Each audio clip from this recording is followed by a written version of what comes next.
Bless the Lord, oh my soul, oh my soul. Worship His holy name. Sing like never before, oh my soul. I worship your holy name.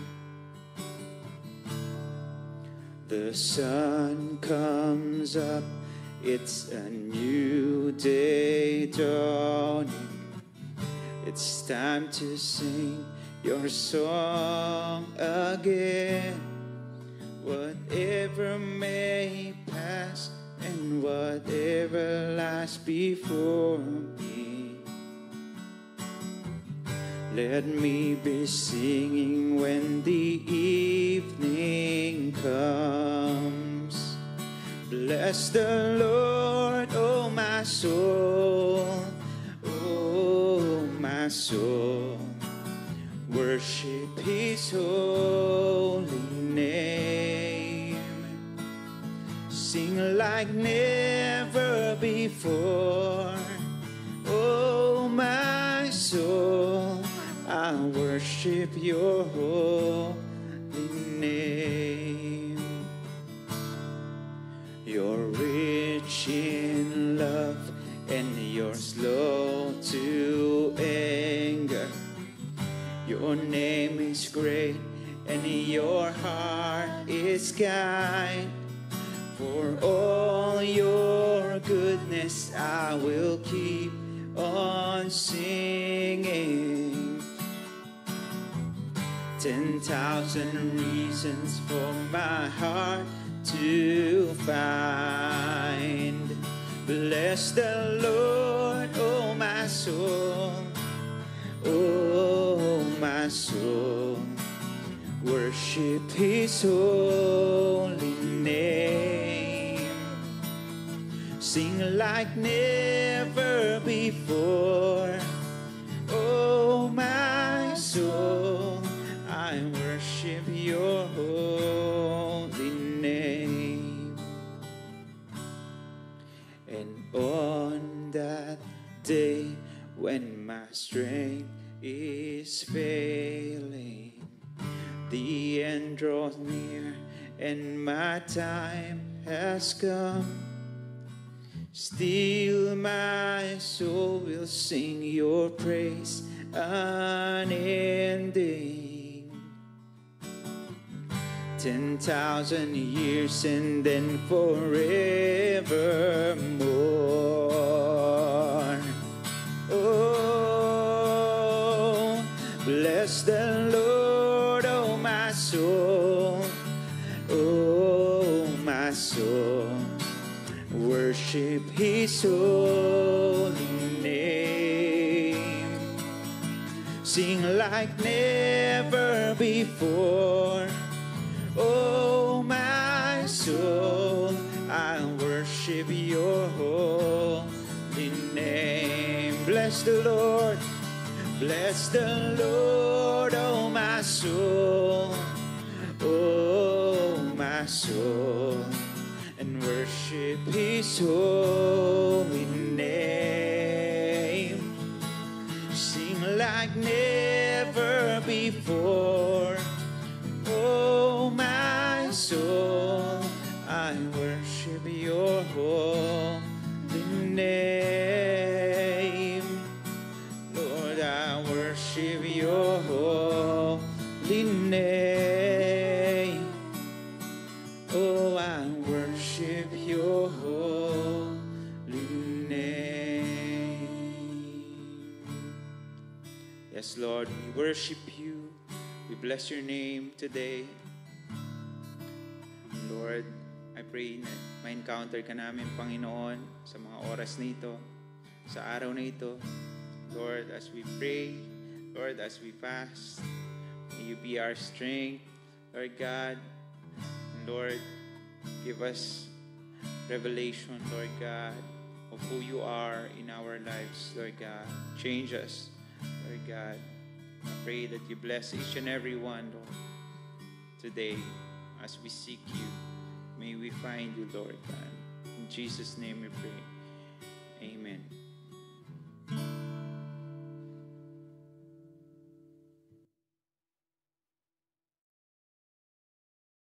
Good morning, everyone. Welcome po sa ating 5th day of our prayer and fasting. And today, ang ating pong daily devotion is from Deuteronomy chapter 3, verses 21 to 22. Let me share with you this word. At that time, I commanded Joshua, "You have seen what with your own eyes all the Lord your God has done to these two kings. The Lord will do the same to all the kingdoms over there where you are going. Do not be afraid of them. The Lord your God himself will fight for you." This is the very instruction of Moses to Joshua in conquering other kingdoms that is the Lord has given them. Alam niyo po, very special itong mga last instruction na ito ni Moses kay Joshua because he will stay.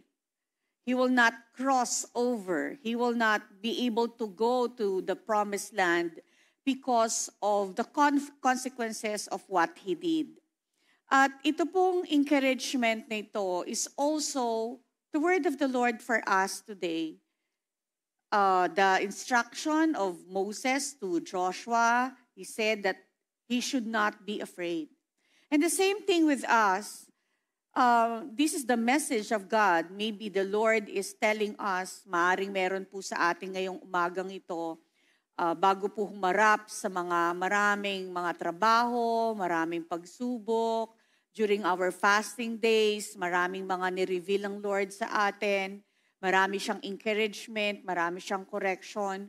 At maaaring isa sa mensahe ng Panginoon sa ating lahat, sa bawat isa sa atin is na huwag tayong matakot dahil marami pa tayong ika-conquer, marami pa tayong haharapin, marami pang mga kailangang mapagtagumpayan. Minsan may mga pagkakataon po tayo dahil nakaranas na tayo ng tagumpay at may panibago na namang pagsubok, minsan napanghihinaan tayo ng loob. Pero kagaya nga po ng encouragement ni Moses kay Joshua, sinabi niya, I have commanded Joshua. Ibig pong sabihin merong sternness, merong pong authority. Yung sinasabi ni Moses kay Joshua, sabi niya kay Joshua, I have commanded Joshua. You have seen with your own eyes all the Lord has done before these two kings. So marami ng testimony, marami ng ginawa, yun ang command, yun yung instruction ni Moses kay Joshua. Marami ka nang nakita. Kagaya mo kapatid, marami ka na ring nakita kung paano ka pinagtagumpayan ng Diyos, kung paano ka niya tinulungan, pinalakas, ginawa ng himala. At ito rin yung command ng Panginoon sa atin ngayon. Maaaring may mga napanghihinaan na ng loob. Maaaring meron ng mga gusto nang bumigay, gusto nang huminto. Kapatid, ngayong umagang ito, during our fasting and prayer, this is the word of God for you. You need to continue. You need to not to be afraid. You need to believe and trust God kahit na may mga pagsubok kang nararanasan. Alam niyo po ba na yung pong kinakaharap ni Joshua na great army, ito pong si Gog, siya po ay isang dreadful prince. Ibig sabihin, nakakatakot na prince. Dahil talagang yung king, no, siya ay in authority over Bashan, over the territory. No? Talagang makikita po natin, he is a king of Bashan, na ang kanyang nasasakupan ay very fortified. Ang walls nila ay napaka-secured. To the point na yung mga bahay nila ay hindi walled. Ganon sila kampante na yung kanilang territory ay hindi mapapasok, hindi ma-invade ng mga kalaban dahil napaka-fortified. At si Og po, yung pong king ng Bashan, ay galing sa linya o sa lineage ng mga higante. Ibig sabihin, siya ay yung kanyang physical build ay hindi ordinary, kaya siguro yun, ganun siya katapang at trained talaga siya na makipag-battle. So somehow, si Og ay nagdepende sa kanyang sariling kakayahan at expertise dahil sanay nga siyang makipaggera at talagang hindi yung kanyang territory, yung kanyang kingdom ay hindi madaling mapasok dahil nga ito po ay fortified wall. So talagang maaring makakapal at talagang matataas ang kanilang walls ng kanilang kaharian. Makikita din natin na si Og, yung king of Bashan, ay napaka-daring. Ibig sabihin talagang matapang siya. Because he came out against Israel. No? So talagang siya yung unang nagpakita ng motibo ng pakikipaggera. The army of Gog was very powerful, for he had command 60 fortified cities besides the unwalled towns. So talagang, tingnan mo 60 fortified cities, ganun kalaki ang lawak ng kanilang muog. No? Talagang yung kanilang protection para sa kanilang mga cities. Talagang yung mga towns nila unwalled, even though kahit na unwalled yon, talagang secure sila dahil talagang napaka-thick, no? Talagang fortified yung kanilang mga city walls. Yet, alam naman natin, bakit kung sino yung Diyos na hinahamon ng King of Bashan. At ito yung sinasabi, kinommand ni Moses kay Joshua.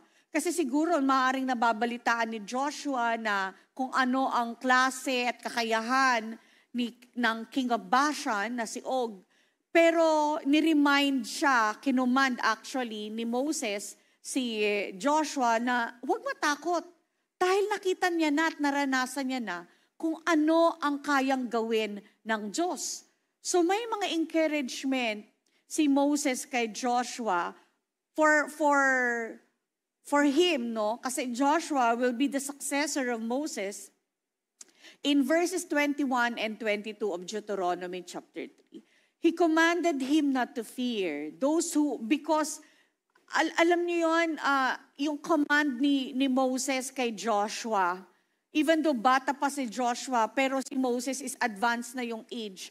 Pero pinatunayan ni Moses kay Joshua na hindi siya kailangang matakot dahil na pagtagumpayan nila ang maraming mga kingdoms. Maaring ito yung nasa harapan nila ngayon, yung King of Bashan, at nirecall ni Moses kay Joshua kung ano yung mga naggawa na ng Panginoon sa kanila.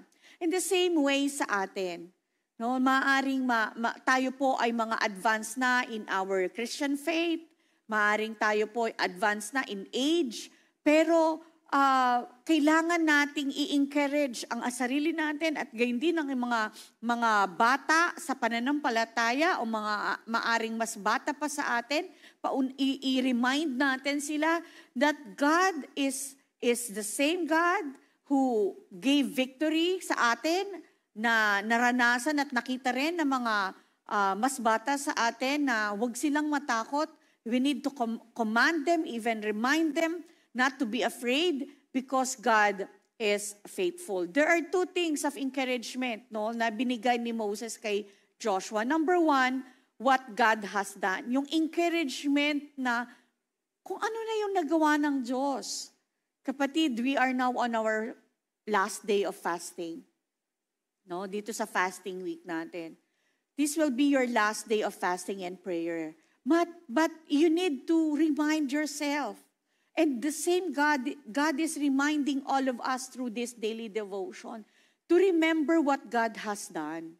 Of course, hindi natin, kalimutan natin, ibig sabihin, wag na tayong mag-dwell dun sa ginawa ng Diyos in the past. Pero in a way, we need to honor them by not to be afraid of what God is doing or what He will about to do in our lives. Maaring may mga bagong problemang nakaharap ngayon. Maaring may mga bagong challenges, kapatid. remember what God has done in your life. No? The Lord will definitely take care of all the rest, all the concerns that you will have, kagaya ng ginawa niya kay Joshua. He takes care of everything. No, the Lord took care of Joshua and the whole Israelites to conquer kingdoms after kingdoms hanggang sa makarating sila sa Canaan. That is the promise of God. Pangako kasi yon ng Panginoon sa kanila. God's hand is not shortened. Hindi maiksi ang kamay ng Diyos. Walang limitasyon ng kanyang kapangyarihan. Kung naranasan mo siya in the past, you have experienced the faithfulness, the goodness, the power of God, the victories of God. You can also experience God in the present, and you can also experience God in the future.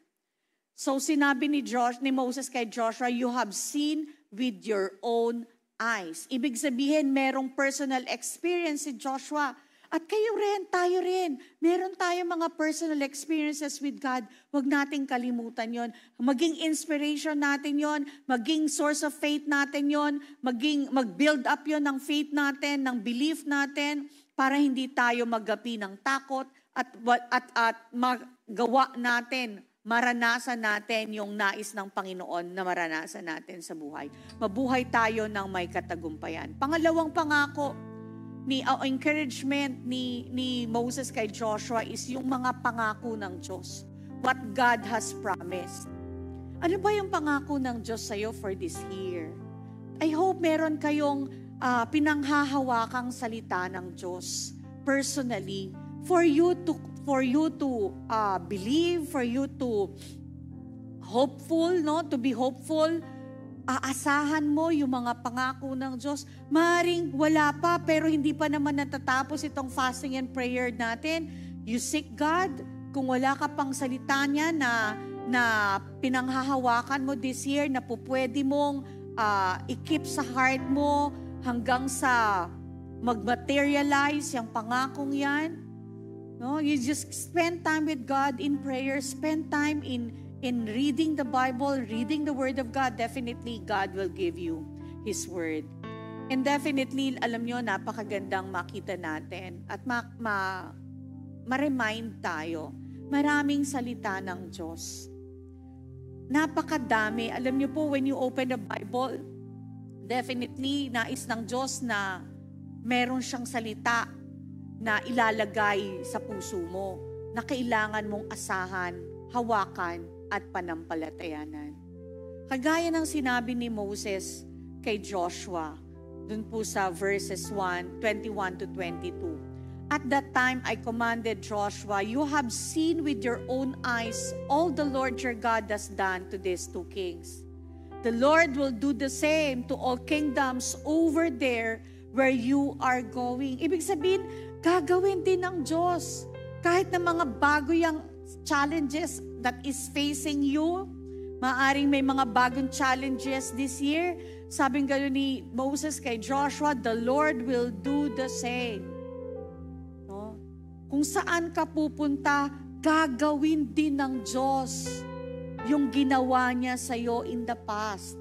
Hanggang sa marating mo yung buhay, yung maturity, yung pagbabago, yung kaayusan, yung kabanalan ng iyong buhay, hanggang sa mangyari sa iyo yung plano ng Diyos, the Lord will do the same.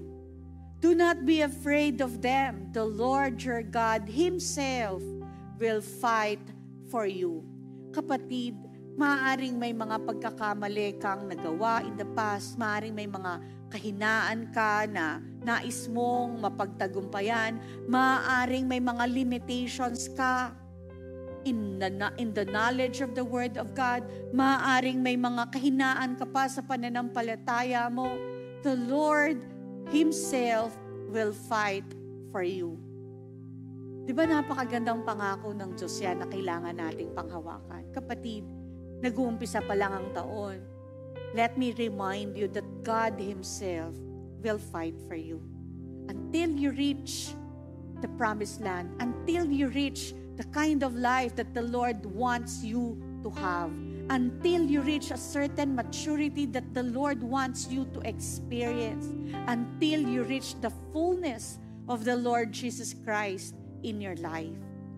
The Lord will fight for you. Ibig sabihin, He will supply you with the strength that you need. He will supply you with the Word of God that you need every day.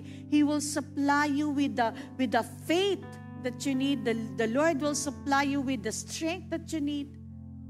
The Lord will supply you with the Spirit of God in you. So don't be afraid. Don't be afraid. You stand up, tumayo ka, and rejoice in the Lord. No, pasalamatan mo ang Diyos sa lahat ng mga gagawin niya sa iyo sa taong ito. At sa ating panalangin, sa ating pag-aayuno, definitely you will experience the strength of God and the power of the Holy Spirit working in you. I hope na meron po kayong, na-encourage po kayo and na meron kayong natutunan sa ating daily devotion today.